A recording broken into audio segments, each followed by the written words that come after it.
नमस्कार, आप देख रहे हैं स्टार्ट बजट के पहले भी जमकर सियासत हो रही थी, जमकर राजनीति हो रही थी, बयानबाजी खूब हो रही थी। नीतीश कुमार को अपने पाले में करने की कोशिश विपक्ष के द्वारा हो रही थी। एनडीए में गहमा गहमी थी कि क्या होगा नीतीश कुमार को अगर बजट में कुछ नहीं दिया जाता है तो, क्योंकि बजट में क्या आएगा ये किसी को मालूम नहीं था सिवाय प्रधानमंत्री नरेंद्र मोदी और उनके जो करीबी लोग थे, निर्मला सीतारमण, अमित शाह, जेपी नड्डा और उनके करीबी लोग थे, वही जानते थे कि इस बजट में क्या रहा है। बजट में क्या आएगा इस किसी को पता नहीं था। इस बात से गहमा गहमी बहुत थी। राजनीतिक हालात जो है वो लगातार बदल रहे थे, बयानबाजी खूब हो रही थी। लेकिन जब अब बजट आ गया है तब भी खूब सियासत हो रही है। एक तरफ जहां नीतीश कुमार, चंद्रबाबू नायडू गदगद है, बिहार को जो चाहिए था नीतीश कुमार ने कहा उतना तो नहीं मिला लेकिन बहुत कुछ मिल गया है। नीतीश कुमार ने कहा कि विशेष राज्य का दर्जा नहीं मिला है लेकिन विशेष पैकेज मिला है और ये बहुत अच्छा है। नीतीश कुमार ने जमकर तारीफ की है प्रधानमंत्री नरेंद्र मोदी की। विधानसभा में भी जब नीतीश कुमार को विपक्ष घेर रहा था, हंगामे हो रहे थे, कहा जा रहा था कि आपने मांगा क्या और मिला क्या। विशेष राज्य का दर्जा मांगे थे और लॉलीपॉप थमा दिया आपको। वही योजनाएं जो पहले की थी उसे ही लीपापोती करके आपको थमा दिया गया और आप कह रहे हैं कि विशेष पैकेज मिल गया है। तो नीतीश कुमार ने इसका जमकर जवाब दिया। नीतीश कुमार ने कहा कि बहुत कुछ मिला है। जब आपसे मांगते थे, जब 2010 में हम ये आंदोलन करके चले थे तब आप ही की सरकार थी, आरजेडी और कांग्रेस बैठे हुए थे केंद्र में, आपने क्या दे दिया हमें। आप दोनों से मांग रहे थे। आप चाहते, आरजेडी को नीतीश कुमार ने बुलाना देते हुए कहा कि आप चाहते तो दिलवा सकते थे, लेकिन आपने क्या किया, आप लोगों ने तो कुछ नहीं दिया। आज हंगामा कर रहे हैं। आज केंद्र सरकार से जो मांगते हैं वो मिलता है और आगे भी मांगते रहेंगे और वो देते रहेंगे। नीतीश कुमार ने पूरी गर्मजोशी से इस बजट का स्वागत भी किया है और पूरे दमखम के साथ, कॉन्फिडेंस के साथ विपक्ष को जवाब दे रहे हैं। नीतीश कुमार पिछले कुछ दिनों से चुप्पी साध कर बैठे हुए थे क्योंकि नीतीश कुमार को भी पता नहीं था कि आगे राजनीति किस तरफ से किस तरह मोड़नी पड़ेगी। क्योंकि अगर विपक्ष जो बातें कह रहा था वो सच हो जाती कि बिहार को कुछ मिलता ही नहीं, जैसे बाकी सारे प्रदेशों के लिए बजट आता है वैसे ही सिंपल साधारण बजट आया था जैसे और बार आता है, कोई विशेष पैकेज नहीं दिया जाता, तो विपक्ष के पास तो खूब राजनीति करने के लिए मैदान पड़े हुए थे कि घूम घूम कर जो है राजनीति करेंगे, नीतीश कुमार को रुलाना देंगे कि भाई मिल गया ना, किंग मेकर आप थे। पप्पू यादव कह रहे हैं कि किंग मेकर थे और जाकर भीख मांगते हैं। आप लोग भीख क्यों मांग रहे हैं? पप्पू यादव ये कह रहे थे कल कि भाई भीख क्यों मांग रहे हैं, गिड़गिड़ाते क्यों हैं। तेज प्रताप यादव कह रहे थे कि भाई जाके चरण स्पर्श करते हैं। तो नीतीश कुमार को उलाहना खूब दी जा रही थी। नीतीश कुमार की राजनीति ऐसी है कि वो कहीं भी जा सकते हैं, सबको पता है। आरजेडी डोरे डाल रही है। आरजेडी के भाई वीरेंद्र कह रहे थे कि हमारे साथ आ जाइए ना, हम इंडिया गठबंधन की सरकार बनाएंगे मिलकर और आपको विशेष राज्य का दर्जा भी मिलेगा बिहार को। तो अब भाई वीरेंद्र कहां से वो दर्जा ला कर देंगे, भाई वीरेंद्र बताएंगे। लेकिन सवाल यह है कि अगर नीतीश कुमार जो चाहते थे और नीतीश कुमार उससे संतुष्ट है तो फिर विपक्ष को ऐतराज क्यों है।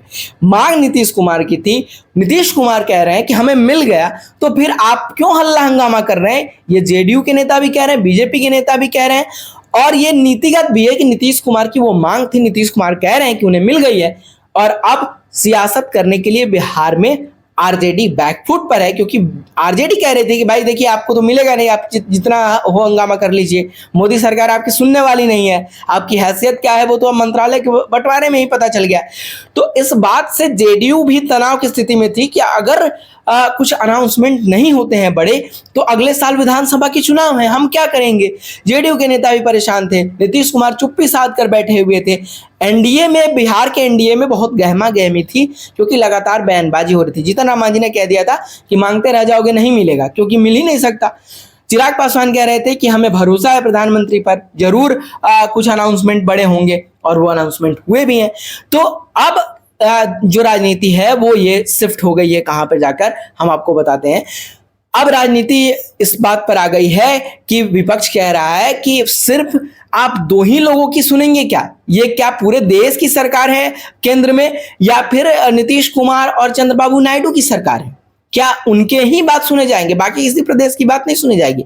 आज कांग्रेस जो हंगामा कर रही है वो इसी बात पर कर रही है कि एक तो आपने विशेष राज्य का दर्जा नहीं दिया, विशेष पैकेज कह के दिया है और लीपापोती कर दिया है। दूसरी बात कांग्रेस ये कह रही है कि बाकी प्रदेशों को आपने क्या किया, क्या सिर्फ नीतीश कुमार और चंद्रबाबू नायडू की सुनी जाएगी। कांग्रेस कह रही है कि ये सरकार बचाने की बजट है, ये कुर्सी बचाने वाली बजट है। एनडीए कह रही है, बीजेपी कह रही है कि नहीं, ये पूरे देश के लिए बजट है और ये जो है हमारे जो पिछड़े राज्य हैं उन्हें पोषित करने के लिए, उनके संसाधनों में विकास करने के लिए ये बजट है। बिहार को अगर आप देखें तो वाकई विशेष राज्य का दर्जा तो चाहिए ही चाहिए, वो नहीं मिल रहा है अलग चीज है, लेकिन बिहार जिस तरीके से पिछड़ा हुआ है, बिहार और झारखंड का बंटवारा हुआ, सारी खनिज संपन्नता जो थी वो स्टेट की वो एक तरफ हो गई, झारखंड में चली गई और बिहार के हाथों लगा कुछ नहीं, बस गरीबी, भूखमरी और स्थिति जो आप कह लें कि इंफ्रास्ट्रक्चर के मामले में बिहार तो जीरो पर खड़ा था। नीतीश कुमार जब 2005 में आए तो स्थिति बहुत बदली है, ये सब कोई मानते हैं। जिस तरीके से रोड के नेटवर्क में विकास हुआ, केंद्र सरकार ने के सहयोग से जिस तरीके से बिजली के मामले सुधरे हैं बिहार में, बिजली के मामले तो बिहार में इतने अच्छे हो गए हैं कि अब कोई व्यक्ति अगर पावर बैकअप रखा है, यानी कि इन्वर्टर अगर आप रखे हुए हैं, तो आपको शहरों में पता ही नहीं चलेगा कि लाइट कब आ रही है और लाइट कब जा रही है। ये कोई, मैं नीतीश कुमार की बहुत प्रशंसा नहीं कर रहा हूं कि नीतीश कुमार ने बिहार को बहुत चमका दिया है, मैं वो बातें कह रहा हूं जो नीतीश कुमार ने वाकई किया है। प्रशासनिक बहुत सुधार हुए थे, अब अपराध बढ़े हैं, उस पर नीतीश कुमार को अंकुश जरूर लगाना चाहिए, लेकिन अपराध पर नियंत्रण तो हुआ था बिहार में 2005 के बाद, तो क्यों ना कहा जाए। विपक्ष आज बहुत सारे हंगामे कर रहा है, विपक्ष बहुत बोलता है, विपक्ष को यह जवाब देना चाहिए, राहुल गांधी को यह जवाब देना चाहिए कि आप जिस मोहब्बत की दुकान की बात करते हैं, उसी मोहब्बत की दुकान में बम कितने फूटते थे, उसी मोहब्बत की दुकान वाली सरकार में दिल्ली हो, मुंबई हो, कहां बम नहीं फूटते थे, आप बताइए कौन से ऐसे बड़े शहर थे जहां बम नहीं फूटते थे। मोदी सरकार ने सबसे बड़ा जो प्रहार किया है वो आतंकवाद पर किया है। आज आतंकवादी आते हैं लेकिन वो जम्मू कश्मीर तक, बॉर्डर तक वहीं मुठभेड़ होते हैं, वहीं मारे जाते हैं, तो कहीं ना कहीं इस बात का क्रेडिट तो उन्हें दिया ही जाना चाहिए। कांग्रेस सिर्फ हल्ला हंगामा कर रही है, कांग्रेस को यह बताना चाहिए कि उनके शासन में अगर इतनी मोहब्बत थी तो आप इतने दंगे क्यों होते थे, क्यों 84 में जब इंदिरा गांधी की हत्या हुई उस वक्त जो है क्यों सिखों पर इतना अत्याचार किया गया, क्यों दंगे हुए। जब आप मोहब्बत की दुकान ही खोलकर बैठते हैं और आप कहते हैं कि बस मोहब्बत ही मोहब्बत होनी चाहिए, तो भाई आपको बताना चाहिए ना कि आपके रीजन में ऐसा क्यों हो रहा है। हम मानते हैं कि देश में शांति होनी चाहिए, लेकिन आप जो बात कर रहे हैं, जो तर्क कह रहे हैं वो उचित नहीं है। हर बात पर राजनीति उचित नहीं है। सदन आप चलने नहीं देते, हंगामा करते हैं आप। जिस तरीके से सदन कुछ ही दिनों का होता है, चाहे वो मानसून सीजन हो, चाहे वो मानसून सेशन हो, चाहे वो कोई भी बजट सेशन हो, चाहे वो विंटर सेशन हो, कोई सेशन हो, बहुत सीमित दिनों के लिए लाया जाता है। मैं ये बात बीजेपी के लिए भी कह रहा हूं, मैं ये बात कांग्रेस के लिए, बाकी राजनेताओं के लिए भी कह रहा हूं, बाकी पार्टियों के लिए भी कह रहा हूं कि आप जब सेशन लाते हैं, कोई भी सेशन विधानसभा का हो चाहे वो लोकसभा का हो, तो उस पर पूरी चर्चा कीजिए, चाहे विपक्ष में कोई भी बैठे हो। बीजेपी भी कल को अगर बैठेगी या राज्यों में अगर बीजेपी भी बैठी है कहीं किसी राज्य में, तो आप सदन को चलने दीजिए। विपक्ष का मतलब ये नहीं होता है कि आप सदन को चलने नहीं देंगे और सिर्फ अपनी मनमानी करेंगे, सिर्फ हल्ला करेंगे, और विपक्ष का कर्तव्य यही है कि सिर्फ हल्ला करे और किसी के भी क्वेश्चन को पूछे ना जाने दिया जाए। आप समझ रहे हैं, आपको समझ नहीं आता है। विधानसभा का मतलब ये हो गया है कि बस आप टीवी खोले, हंगामा हो रहा है और बात खत्म की सदन जो है कल तक के लिए स्थगित कर दी गई है, आज के लिए स्थगित कर दी गई है। क्या यही बस देखा जाएगा? और क्या विपक्ष का यही कर्तव्य कि वो सदन ही ना चलने दे? आप सवाल पूछिए ना सरकार को। सरकार को आप जितने सवाल पूछेंगे उतने वो परेशान होंगे, उतने वो गिरेंगे, लेकिन आप सदन चलने ही नहीं देते हैं। कैसे होगा अगर सदन नहीं चलने देंगे? तो सदन अगर आप नहीं चलने देंगे तो फिर काम कैसे होंगे? आप सवाल कैसे पूछेंगे और सरकार को आप कैसे सवालों में बांधेंगे? आप आकर सड़क पर हंगामा करिए, आप संसद से बाहर जितना हंगामा करना है करिए, आपके पास पूरा टाइम है। तो आपको यही वो जगह मिलती है, संसद जहां या विधानसभा, जहां आप हंगामा कर सकते हैं, चाहे वो कोई किसी भी पार्टी के नेता। मैं सबके लिए ये बात कह रहा हूं, लेकिन कांग्रेस को भी ये सोचना पड़ेगा कि अगर मोहब्बत की दुकान की बात करती है, विकास की बात करती है, तो जो सही चीजें उभर कर आती है उस पर तो कम से कम राजनीति ना करें।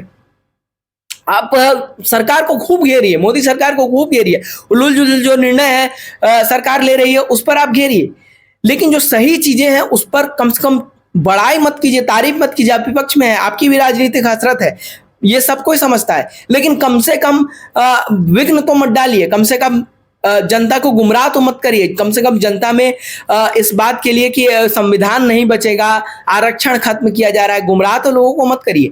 तो विपक्ष और कांग्रेस की जो नीति है वो कहीं ना कहीं अब इस पर आकर टिक गई है कि किस तरीके से नीतीश कुमार और चंद्रबाबू नायडू को जो केंद्र सरकार की तरफ से उनके बातों को मान लिया गया है उसे कैसे डिफेंड किया जाए। इस वीडियो में फिलहाल इतना ही, देखते रहिए एक्स्ट्रा डोज।